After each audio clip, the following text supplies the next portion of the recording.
Lion. इस कहानी की शुरुआत में एक बच्चे को दिखाया जाता है जिसका नाम सरू है। सरू अपने बड़े भाई गुड्डू के साथ ट्रेन में कोयला चोरी कर रहा होता है। दरअसल ये लोग बहुत गरीब हैं, इन्हें अपनी गुजर बसर के लिए चोरी करनी पड़ती है।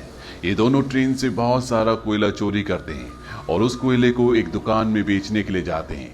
उसी दुकान में जलेबियां भी बन रही होती है। सरू अपने बड़े भाई से कहता है कि मुझे जलेबी खानी है। उसका बड़ा भाई कहता है कि एक दिन मैं तुम्हें जलेबी जरूर खिलाऊंगा। उसके पास इतने पैसे नहीं है कि वो अपने छोटे भाई को जलेबियां खिला सके। सरू कहता है कि एक दिन हम दुकान की सारी जलेबियां खरीद लेंगे। अब कोयले के बदले में थोड़ा सा दूध दिया जाता है और ये दोनों भाई खेलते हुए अपने घर वापस पहुंच जाते हैं, जहां पर सरू और गुड्डू की एक छोटी बहन भी है। ये तीनों अपनी माँ के साथ रहते हैं। सरू की माँ अपने दोनों बच्चों से पूछती कि वो दूध कहाँ से लेकर आए, लेकिन वो इस बात का कोई भी जवाब नहीं देते। उसी रात को सरू का भाई गुड्डू काम पर जा रहा होता है। सरू कहता है कि मैं भी तुम्हारे साथ काम पर चलूंगा। उसका भाई कहता है कि तुम मेरे साथ नहीं चल सकते क्योंकि काम पर बोरियां उठानी पड़ती है और इस काम के लिए तुम बहुत छोटे हो। सरू अपने सिर के ऊपर चेयर उठाकर दिखाता है, साथ ही साथ वो साइकिल भी उठाने की कोशिश करता है।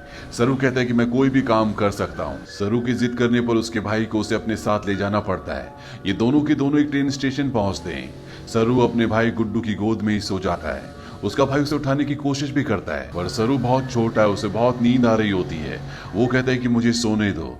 सरू का भाई गुड्डू उसे एक बेंच पर लिटा देता है और कहता है कि मैं कल सुबह काम कर कर वापस लौट जाऊंगा, तुम यहीं पर रहना। जाने से पहले सरू अपने भाई को कहता है कि जब तुम लौटोगे तो जलेबी लेकर आना। वो कहता है कि ठीक है। सरू कहता है 2000 जलेबियां। इसके बाद उसका भाई गुड्डू काम पर चला जाता है। कुछ ही देर बाद जब रात और भी गहरी हो जाती है, स्टेशन पूरी तरह से खाली हो जाता है। इस पूरे स्टेशन पर सिर्फ एक ही बच्चा होता है और वो होता है सरू। सरू वहीं प्लेटफॉर्म पर खड़ी एक ट्रेन में जाकर बैठ जाता है। कुछ ही देर बाद उसे नींद आ जाती है। सुबह जब उसकी नींद खुलती है तो ट्रेन चल रही होती है। सरू ये देखकर घबरा जाता है और ट्रेन में चारों तरफ भागता है। वो अपने भाई को आवाज भी देता है। साथ ही साथ वो ट्रेन के दरवाजे खोलने की भी कोशिश करता है पर दरवाजे पूरी तरह से लॉक्ड होते हैं। इसीलिए ट्रेन के कई बार रुकने के बाद भी वो ट्रेन से बाहर नहीं निकल पाता। ट्रेन की बोगी पूरी तरह से खाली है। सरू भूखा प्यासा इस ट्रेन में फंस चुका है। कुछ दिन का सफर तय करने के बाद ट्रेन कलकत्ता वेस्ट बंगाल पहुंच जाती है, यानी सरू के घर से 1600 किलोमीटर दूर। सरू मध्य प्रदेश के खांडवा डिस्ट्रिक्ट से है। वो स्टेशन पर उतरता है जहां पर बहुत ज्यादा भीड़ होती है। वो टिकट काउंटर पर जाता है और कहता है कि मुझे अपने घर जाना है, पर यहाँ पर सब बंगाली में बात कर रहे होते हैं।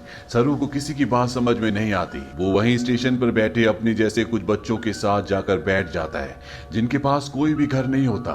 और कुछ ही देर बाद यहाँ पर कुछ लोग आते हैं जो उन बच्चों को उठाकर अपने साथ ले जा रहे होते हैं। सरू किसी तरह से वहां से भाग जाता है और वो एक बार फिर से रात के अंधेरे में इस बड़े शहर में पूरी तरह से अकेला है। उसे बहुत भूख भी लगी होती है। तभी उसे देवी माता की एक मूर्ति दिखती है। वो देवी माँ को नमन करता है और देवी माँ के चरणों में जो प्रसाद होता है वो उस प्रसाद को खाता है। अगली सुबह सरू ट्रेन ट्रैक पर चल रहा होता है क्योंकि वो अपने घर जाना चाहता है। तभी यहाँ पर एक औरत आती है जिसका नाम नूर होता है। वो सरू से पूछती है कि तुम्हारा घर कहाँ है। वो कहता है कि गणेश तल्ले। ये मध्य प्रदेश में इतना छोटा गांव होता है जिसके बारे में किसी को कुछ नहीं पता होता। नूर उसे अपने घर ले जाती है, उसे खाना खिलाती है, नहलाती है। वो कहती है कल सुबह एक आदमी आएगा जो तुम्हारी मदद करेगा, वो तुम्हें तुम्हारी मम्मी से मिलवा देगा। अगली सुबह यहाँ पर रामा नाम का एक आदमी आता है। वो सरू की पूरी बॉडी चेक करता है और नूर को धीरे से कहता है कि तुमने बहुत अच्छे से काम किया। उन्हें ऐसी लड़के की तलाश थी। सरू को इन दोनों पर शक हो जाता है, इसीलिए वो मौका देकर इस घर को छोड़कर भाग जाता है। सरू अपने कई दिन हावड़ा ब्रिज के आसपास गुजारता है। उसे हमेशा अपनी मम्मी की याद आती है कि किस तरह से उसकी मम्मी पत्थर तोड़ा करती थी और वो अपनी मम्मी की मदद किया करता था। सरू अपनी मम्मी से बहुत प्यार करता है पर अब वो यहाँ से 1600 किलोमीटर दूर है जिसके बारे में सरू को कुछ भी नहीं पता। सरू को इसी तरह से यहाँ पर 2 महीने बीत जाते हैं और एक सुबह जब बारिश हो रही होती है तो वो एक कैफे के बाहर बैठा होता है। कैफे के अंदर एक लड़का कॉफी पी रहा होता है और बाहर से सरू उसकी नकल उतार रहा होता है। वो लड़का बाहर आता है और सरू को कुछ खाने के लिए देता है। इसके बाद वो सरू को अपने साथ पुलिस स्टेशन ले जाता है। वो बताता है कि इस लड़के को बंगला बोलनी नहीं आती है, हिंदी में बात करता है। जब मैंने इससे पूछा कि कहाँ से है तो इसने बताया कि ये गणेश तल्ले से है। इस जगह के बारे में न लड़के को ना ही पुलिस वाले को कुछ पता होता है क्योंकि ये मध्य प्रदेश में एक बहुत छोटा सा गाँव है। लड़का सरू से उसकी मम्मी का नाम भी पूछता है। सरू कहता है कि मेरी मम्मी का नाम अम्मी है। दरअसल उसे अपनी मम्मी का नाम नहीं पता होता। पुलिस उसके पेरेंट्स को ढूंढने की बहुत कोशिश करती है और सरू के घर का, उसके गांव का, उसके परिवार का कुछ भी पता नहीं चलता। इसीलिए पुलिस उसे एक अनाथ आश्रम में भेज देती है। सरू 3 महीने वहां पर गुजारता है और 3 महीने के बाद सरू से एक लेडी मिलने आती है जिसका नाम मिसेस सूद होता है। वो सरू को बताती है कि पिछले 3 महीनों से हम तुम्हारी अम्मी को, तुम्हारे परिवार को ढूंढने की कोशिश कर रहे हैं, पर कुछ भी पता नहीं चला। हमने न्यूज़पेपर में इश्तेहार भी दिया, जिस न्यूज़पेपर को हर रोज 1.5 करोड़ लोग पढ़ते हैं, पर इसका भी कोई फायदा नहीं हुआ। सरू कहता है कि मेरा घर यहाँ से बहुत दूर है, मैं अपनी अम्मी के पास, गुड्डू के पास जाना चाहता हूँ। मिसेस सूद कहती है कि हमने हर जगह तलाश करने की कोशिश की, अब इंतजार का कोई फायदा नहीं है। एक ऑस्ट्रेलियन कपल है जो तुम्हें अडॉप्ट करना चाहता है, वो बहुत अच्छे लोग हैं, उनके साथ तुम बहुत खुश रहोगे, तुम्हें ऑस्ट्रेलिया जाना होगा। इसके बाद मिसेस सूद सरू को अपने साथ अपने घर ले आती है, जहां पर कुछ और बच्चे भी होते हैं।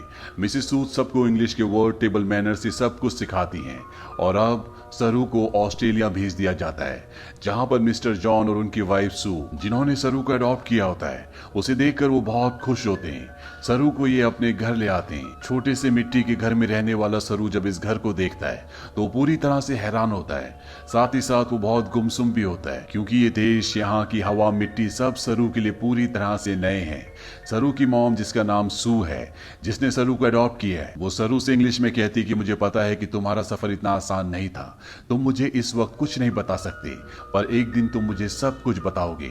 सरू धीरे धीरे इनकी भाषा, इनका रहन सहन सीखना शुरू कर देता है। बहुत जल्द वो इन सब के साथ कंफर्टेबल हो जाता है। मिस्टर जॉन और उनकी वाइफ सू सरू से अपने बेटे की तरह प्यार करती है, वो उसकी जिंदगी में किसी तरह की कोई कमी नहीं होने देती। 1 साल बाद ये एक और बच्चे को अडॉप्ट करते हैं जो इनके साथ एडजस्ट नहीं हो पाता, वो अपने आप को नुकसान पहुंचाना शुरू कर देता है, पर मिस्टर जॉन और उनकी वाइफ इस बच्चे को कंट्रोल करने की, समझाने की कोशिश करते हैं, क्योंकि वो इसकी मदद करना चाहते हैं। उसी रात को मिसेस सू रो रही होती है। सरू उनके पास जाता है, उनके आंसू पोंछता है और उनके गले से लग जाता है, यानी कि अब उसने पूरी तरह से उन्हें अपनी मॉम मान लिया है। धीरे धीरे वक्त बीतता और 20 साल बीत जाते हैं। सरू अब बड़ा हो चुका है। मिस्टर जॉन और उनकी वाइफ, जो सरू के मॉम डैड है, उनको सरू पर गर्व होता है। वो होटल मैनेजमेंट की पढ़ाई करने के लिए मेलबॉर्न जा रहा होता है। वो अपने उस भाई से भी मिलता है जिससे मिस्टर और मिसेस जॉन ने सरू के बाद अडॉप्ट किया था, लेकिन ये दोनों एक दूसरे को पसंद नहीं करते। सरू अब होटल मैनेजमेंट की इंट्रोडक्टरी क्लास में पहुंच जाता है, जहां पर सब अपने बारे में बताते हैं। सरू कहता है कि वो अपना होटल खोलना चाहता है, साथ ही वो ये भी बताता है कि वो इंडिया में कैलकाटा से है। इसके बाद यहाँ पर जितने भी स्टूडेंट्स होते हैं वो सब के सब हाउस पार्टी रखते हैं, जहाँ पर सरू भी जाता है। यहाँ बहुत सारे इंडियन स्टूडेंट्स भी होते हैं, इसीलिए यहाँ पर खाने में बहुत सारा इंडियन फूड होता है। और सरू जब वहां पर जलेबियां देखता है तो उसे बचपन का वो लम्हा याद आ जाता है, जब उसने अपने भाई गुड्डू से जलेबी खाने के लिए कहा था और जवाब में उसके भाई गुड्डू ने कहा था कि वो उसे जलेबी जरूर खिलाएगा। सरू ने कहा था कि एक दिन वो सारी जलेबी खरीद लेंगे। सरू को जब भी लम्हा याद आता है तो उसकी आंखों में आंसू आ जाते हैं और वो अपने दोस्तों को बताता है कि वो कैलकाटा से नहीं है, वो किसी और जगह से है। बचपन में वो खो गया था, वो एक ट्रेन में बैठ गया था और जब ट्रेन रुकी तो वो कैलकाटा पहुंच गया था। यहाँ पर एक लड़का उससे पूछता है कि वो ट्रेन में कितने दिन तक था। सरू कहता है 2-3 दिन तक। वो लड़का उसके गांव का नाम पूछता है। सरू कहता है गणेश तले, लेकिन सरू को अब ये भी नहीं पता कि वो अपने गांव का नाम अच्छे से प्रोनाउंस कर पा रहा है कि नहीं, क्योंकि उसे हिंदी बोलनी नहीं आती, वो अब सिर्फ इंग्लिश बोल सकता है। यहाँ पर एक लड़का उससे कहता है कि कैलकाटा के हावड़ा ब्रिज से, जहां पर तुम बचपन में पहुंचे थे, अगर वहां से हम टाइम और ट्रेन की स्पीड को कैलकुलेट करें और वापस जाएं तो हम तुम्हारे गांव के आसपास की रेडियस में पहुंच सकते हैं। यहाँ पर एक लड़की उसे गूगल अर्थ के बारे में बताती है। वो कहती है गूगल अर्थ के सहारे तुम दुनिया की किसी भी जगह को ढूंढ सकते हो, पर सरू इस बारे में और ज्यादा बात करने से मना कर देता है। इसके बाद ये पार्टी से निकल जाते हैं। सरू के साथ एक लड़की भी होती है जिसका नाम लूसी होता है। ये दोनों एक दूसरे की तरफ अट्रैक्टेड होते हैं, इसीलिए रात को ये दोनों एक दूसरे के फिजिकली बहुत क्लोज हो जाते हैं। अगली सुबह जब सरू उठता है तो उसे अपने पेरेंट्स की, अपने घर की, अपने गाँव की याद आती है। उसे एहसास होता है कि उसके खो जाने के बाद उसकी मॉम, भाई बहन उसके लिए कितना परेशान हुए होंगे। इसीलिए गूगल अर्थ एप्लीकेशन के जरिए, साथ ही साथ स्टेशन से अपने घर की जो दूरी होती है उसकी कैलकुलेशन करके हर तरह से अपने गांव गणेश तले को ढूंढने की कोशिश करता है, पर उसकी सारी कोशिश पूरी तरह से बेकार हो जाती है। धीरे धीरे वक्त बीतता और 3 साल बीत जाते हैं। लूसी का और सरू का रिश्ता अब और भी गहरा हो चुका है। ये दोनों एक दूसरे से बहुत प्यार करते हैं, पर सरू आज भी अपने परिवार के लिए परेशान है। उसे कई बार अपने भाई की छवि दिखती है। उसे एहसास होता है कि उसका भाई उसे कह रहा है कि उसे घर चले जाना चाहिए। सरू अपने परिवार की यादों में उन्हें ढूंढने में इतना खोया होता है कि धीरे धीरे वो लूसी से अलग हो जाता है। वो लूसी से कहता है कि तुम मुझसे बेहतर इंसान डिजर्व करती हो। लूसी और सरू अलग हो जाते हैं। कई महीनों के बाद लूसी को सरू जब एक दिन एस्केलेटर पर देखता है तो वो उससे बात करता है। वो लूसी से कहता है कि वो उसे बहुत मिस करता है। इसके बाद एक बार फिर से दोनों एक दूसरे के बहुत क्लोज आ जाते हैं। लूसी सरू से कहती है कि तुम्हें अपनी मॉम के पास जाना चाहिए, उन्हें तुम्हारी जरूरत है। सरू अपनी मॉम के पास जाता है जिनकी तबीयत खराब होती है।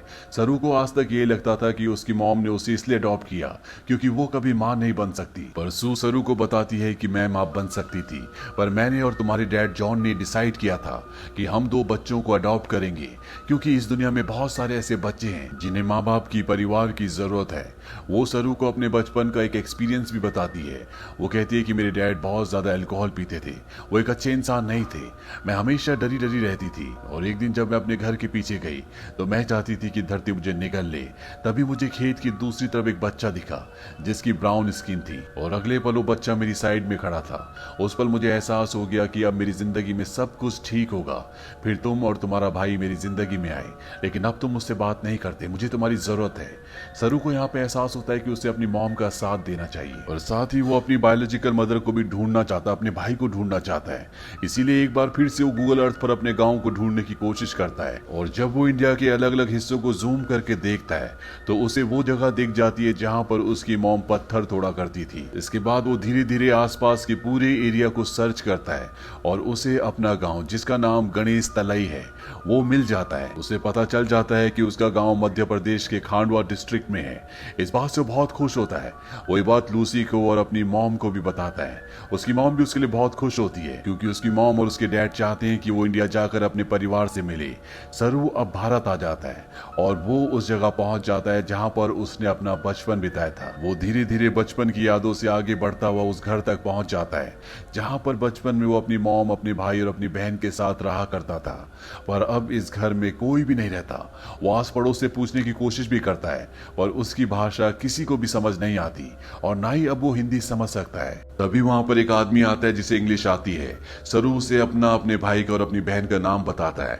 उससे पूछता है कि जो परिवार पहले इस घर में रहता था अब वो कहाँ चला गया, पर वो आदमी उसकी बात का जवाब नहीं देता, वहां से चला जाता है। पर कुछ ही पलों के बाद वो लौट कर आता है और सरू को इशारा करता है। सरू जब उस तरफ जाता है तो वो देखता है कि सामने से एक बूढ़ी औरत आ रही होती है और ये औरत और कोई नहीं बल्कि वो होती है जिसकी गोद में सरू ने अपना बचपन बिताया था। ये उसकी बायोलॉजिकल मॉम होती है। वो उनके गले लगकर बहुत रोता है। सरू की मॉम आज तक इस गांव को छोड़कर इसीलिए नहीं गई थी क्योंकि उसे यकीन था कि एक दिन उसका बेटा लौटकर जरूर आएगा।